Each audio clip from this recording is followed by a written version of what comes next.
తీసుకోవడానికని chit చాట్లో మీ మంత్రులే అంటూ ఉన్నారు. అలా ఎవరన్నారు ఏమన్నారు అనేది చూసుకోండి.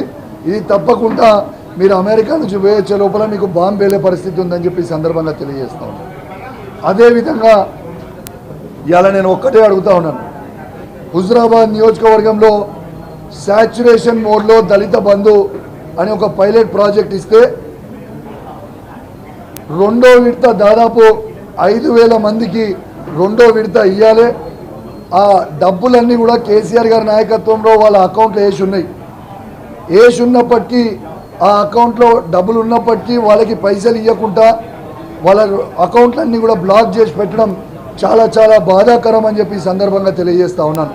నిన్న హుజురాబాద్లో నిన్న 3-4 వేల మంది దళిత మిత్రులు ధర్నా చేసిర్రు. ఖచ్చితంగా వాళ్ళని ఇబ్బంది పెడతా ఉన్నారు. నేను ఒక్కటే అడుగుతా ఉన్నాను, ఈ ప్రభుత్వానికి వీళ్ళ మేనిఫెస్టోలో కేసీఆర్ గారు దళిత బంధు 10 లక్షల రూపాయలు ఇస్తారు కదా, మేము 12 లక్షలు ఇస్తామని చెప్పారు. మరి అది ఎందుకు ఇస్తలేరు? ఆ 12 లక్షలు ఇచ్చుడు దేవుని గారుగా కానీ ఉన్న డబ్బులు మాత్రం మీరు రిలీజ్ చేస్తలేరు. దయచేసి మిమ్మల్ని రిక్వెస్ట్ చేస్తూ ఉన్నాను, డిమాండ్ చేస్తూ ఉన్నాను, వెంటనే ఆ దళిత బంధు రెండో విడత హుజురాబాద్ నియోజకవర్గంలో రిలీజ్ చేయాలి. మీరు రిలీజ్ చేయకపోతే మాత్రం మీరు తీవ్రమైన పరిణామాలు ఎదుర్కొనే పరిస్థితి వస్తుంది. నేను ఖచ్చితంగా ఈ దళిత బంధు గురించి అసెంబ్లీలో మాట్లాడదాము, మైక్ ఇవ్వండి అని అంటే వీళ్ళు మైక్ ఇచ్చే పరిస్థితి లేదు.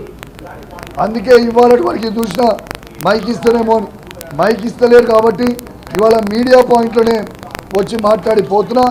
దయచేసి వెంటనే మా దళిత బంధు ఉన్న రెండో విడతని హుజురాబాద్ నియోజకవర్గంతో పాటు యావత్ తెలంగాణలో ఉన్న ప్రతి దళితునికి ఎవరికైతే ఇచ్చినామో ఆ కుటుంబాలకి అందరికీ కూడా వెంటనే విడుదల చేయాలి డబ్బులు అని నేను డిమాండ్ చేస్తూ ఉన్నాను.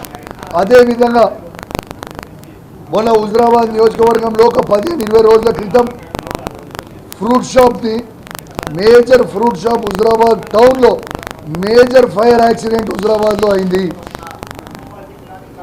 ఆ మేజర్ ఫైర్ యాక్సిడెంట్ అయితే కనీసము దాదాపు ఒక్కొక్కరు పాపము 1,50,000 నుంచి 2 లక్షల రూపాయల స్టాక్ తీసుకొని వస్తే తెల్లారి ఏకాదశి ఉండే షార్ట్ సర్క్యూట్ అయ్యి ఫైర్ యాక్సిడెంట్ అయింది. ఇవాళ దాకా కూడా ప్రభుత్వం దాని మీద స్పందించలేదు.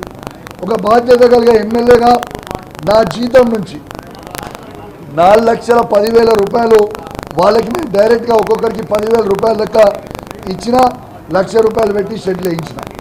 కానీ నేను అడిగే రిక్వెస్ట్ ఏంది ప్రభుత్వాన్ని అంటే, నేను డిమాండ్ చేస్తూ ఉన్నాను, దయచేసి ఒక్కొక్క షాప్ వాళ్ళు కనీసం 1,00,000 రూపాయల కాంపన్సేషన్ మనం వాళ్ళకి ఇవ్వాలని నేను డిమాండ్ చేస్తూ ఉన్నాను.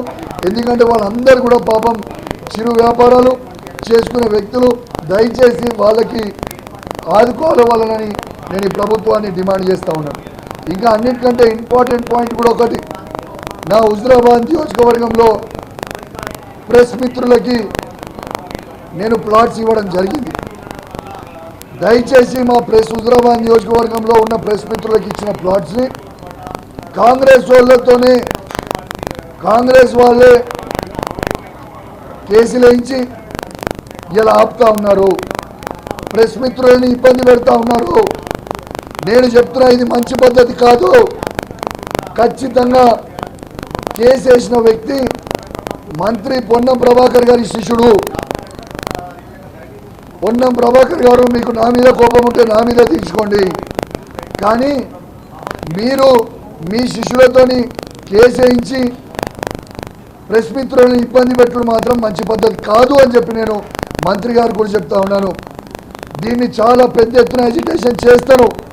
మీరు మీ వాళ్ళతోని మర్యాదగా కేసు విత్డ్రా చేసుకొని ఆ ప్రెస్ మిత్రులు పాపం ఒక్కొక్కరు వాళ్ళ జీవితంలో 40 ఏళ్ళు పనిచేసిన సీనియర్లు ఉన్నారు.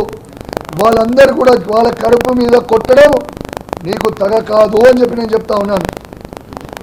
చాలా కష్టపడి కేసీఆర్ గారిని ఒప్పించి ప్రెస్ మిత్రులకి అందరికీ కూడా ఇవాళ హుజురాబాద్లో ఇస్తే ఇట్లా ఇబ్బంది పెట్టడం మాత్రం మంచి పద్ధతి కాదని తెలియజేస్తూ, ఖచ్చితంగా మళ్ళొక్కసారి చెప్తున్నా, ఆ ప్రెస్ మిత్రులందరినీ కూడా ఖచ్చితంగా వెంటనే ఆ ప్లాట్ను రిలీజ్ చేయాలని చెప్పి నేను డిమాండ్ చేస్తూ సెలవు తీసుకుంటా ఉన్నాను.